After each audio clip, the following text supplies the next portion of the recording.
Shall we try again? Maybe I'll keep my glasses on and be able to read this. I don't know.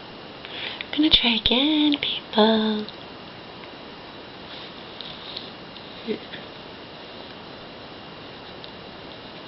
Anyhow, refer to part 1 if you want to know what's going on, okay?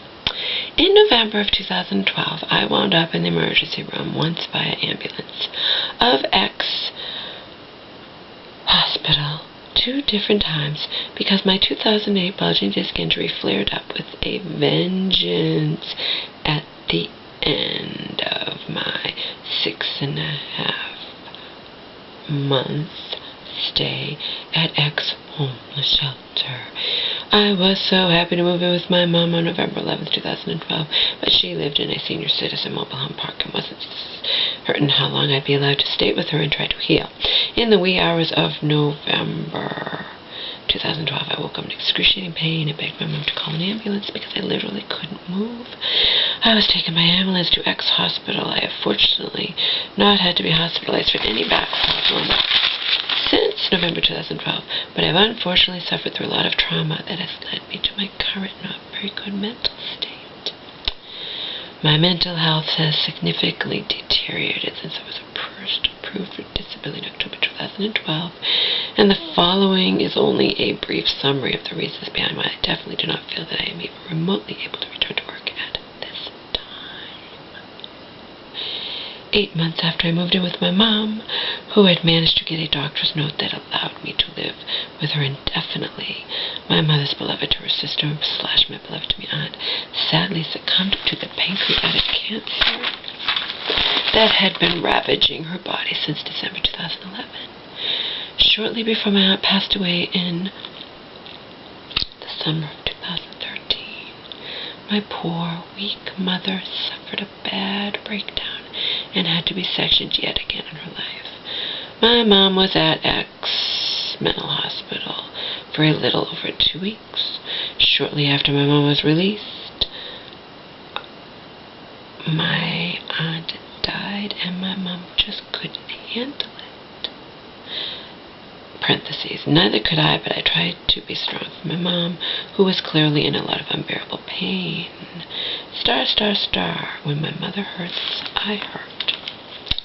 My poor sick mother ultimately wound up either sectioned or committed into different mental hospitals for a period of approximately 6 months between February 2014 and December 2014. My mother's chronic paranoid schizophrenia has been severely affecting me off and on since I was 10 years old. Before my mom got sectioned into X hospital, then committed into X hospital in such city in February 2014, and this is all in bold, like it's in big letters, I suffered through, this is in all caps, I suffered through weeks that led up to one of her worst ever psychotic breaks, circled, that I barely survived with my own mind intact. Exclamation point, exclamation point, exclamation point. All true.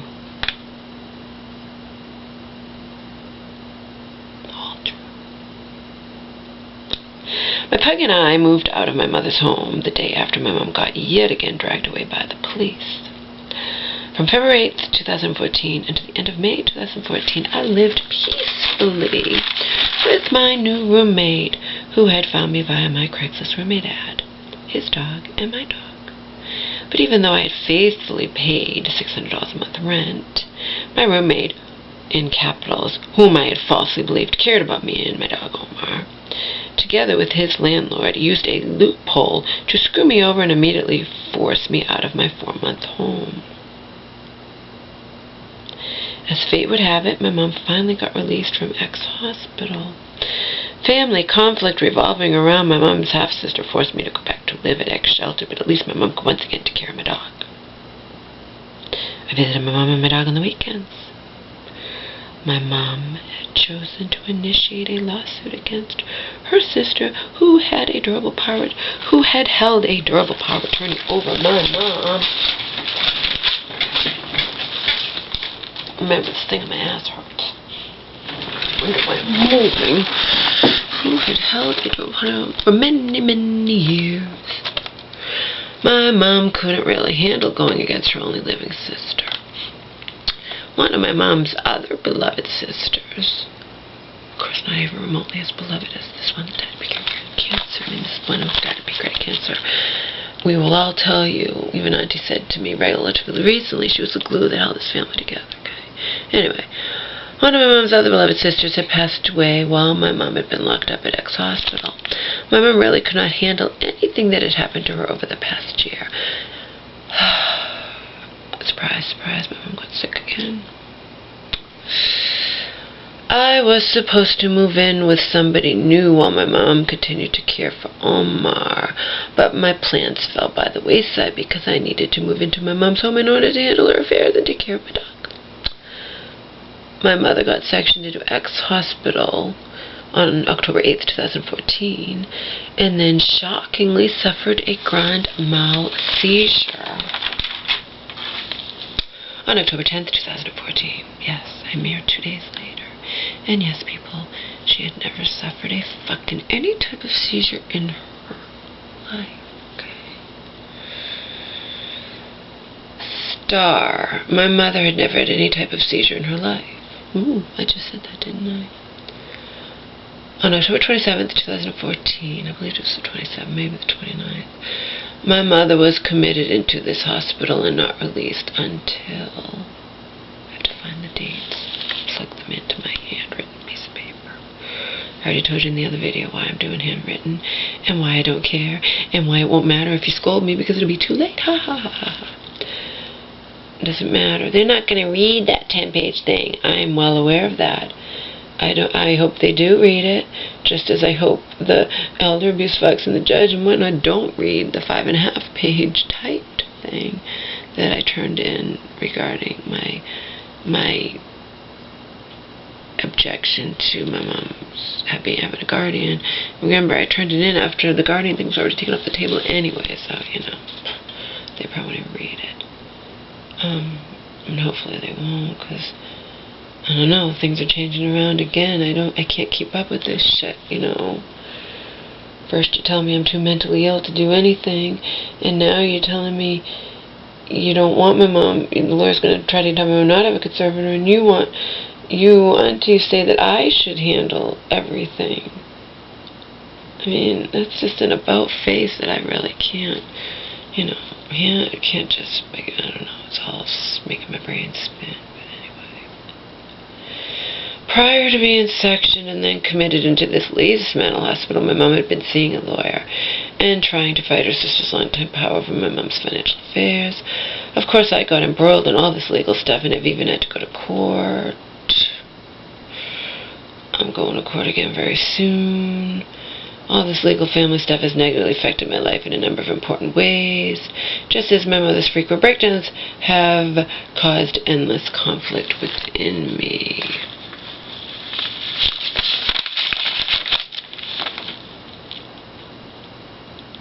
Conflict and turmoil. Maybe I should cross out conflict and turmoil. Remember, it's highly unlikely anyone's going to read this, but I wrote it, and I'm going to attach it, and that's all she wrote, peeps.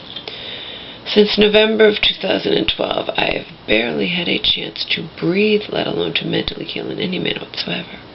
I saw ex-therapist at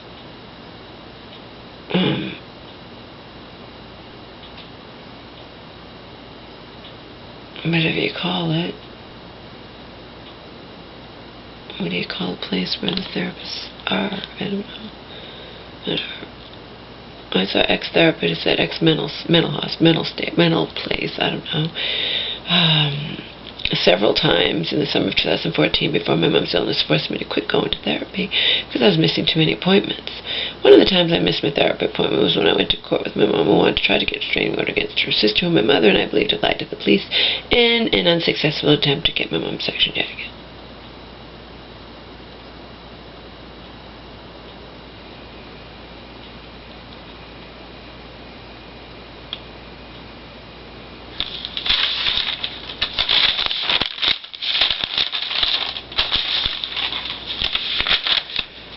I'm here with my mom, and both my mom and I have now made amends with her sister.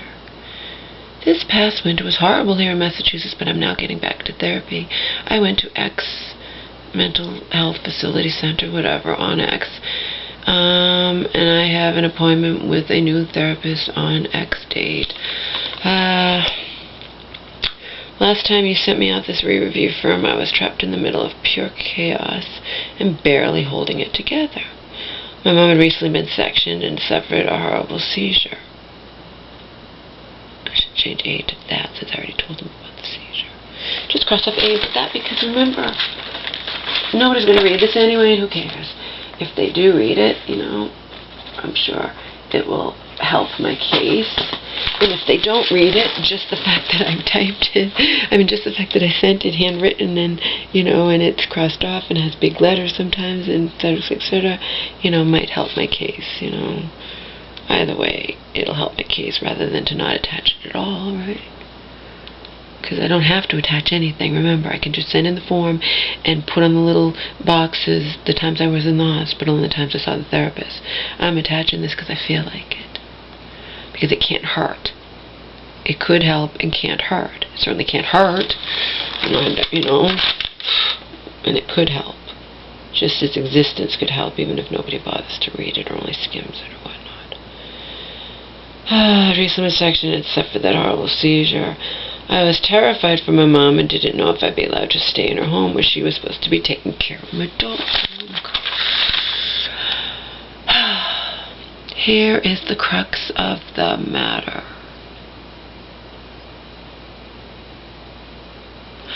I had falsely believed that I'd never be up for re-review until at least 3 years after I'd been approved for disability in October 2012. In all honesty, in all caps, I completely ignored your last form and ultimately lost your form because I simply was not thinking clearly. All true. All you gotta do is watch my videos from that time period and know that I was most definitely not thinking clearly. I was in autopilot. I was my cousin's puppet. Anything you want to think of, okay? Puppet. I was my cousin's puppet.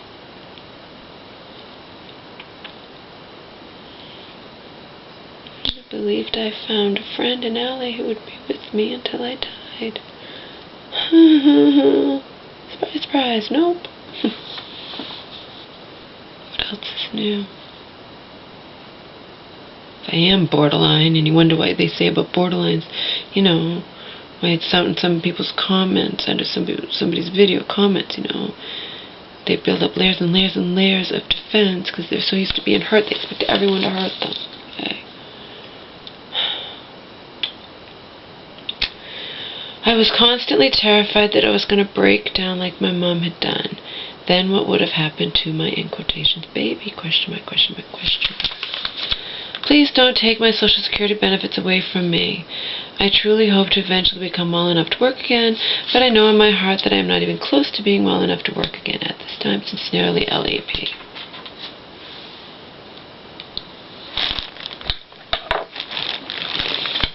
Again, I'm not telling you what day this is, not telling you whether or not I've already sent this in or when I'm going back into therapy. Remember, they had to reschedule because I wasn't willing to see. I didn't think it would be a wise decision on my part to see my old therapist. Under the circumstances where not only was I missing appointments, but I was leaving her messages, which I will not do with this new therapist at all. And again, I was leaving her messages. Everything was so fucked up. Every time I turned around, it was something new. And then my mom wanted to drive again. I had to deal with that shit. Just everything, Every time I turned around, it's not professional. I don't have to be professional. I'm the crazy one, but you know what I mean? My therapist didn't approve of that. She's like, I'm getting messages from you, not getting to see you in person. Yeah. Well, you're not seeing me in person because I'm getting shit-faced the night before and can't make it, drag myself into therapy, There are extenuating circumstances as to why I'm not making my therapy appointments, so.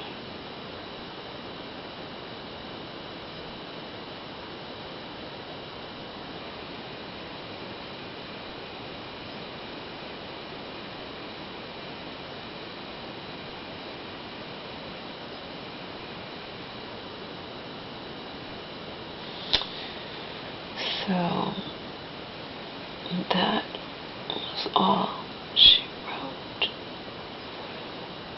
And again, I'm not telling you when I'm creating this, okay? I'm not telling you when I'm creating it. And I don't always upload my videos, remember?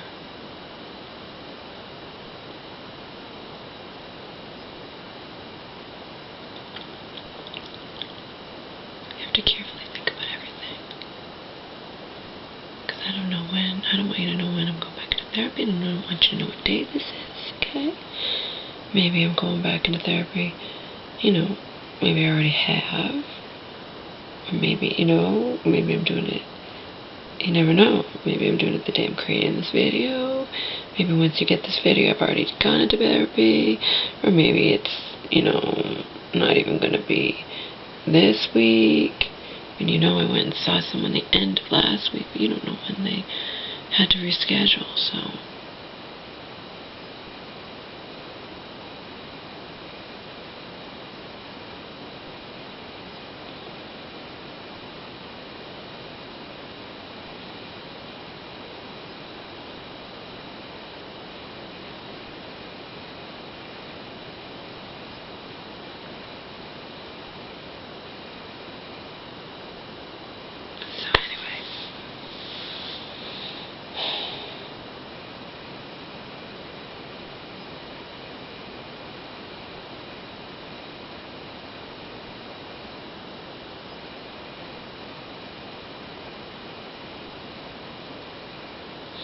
That's it. By the way, I'm like 180 pounds. That really fucking sucks.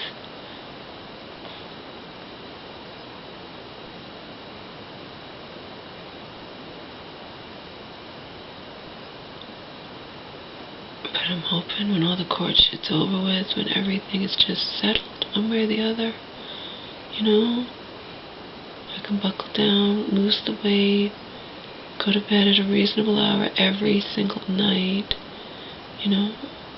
That's what I'm hoping.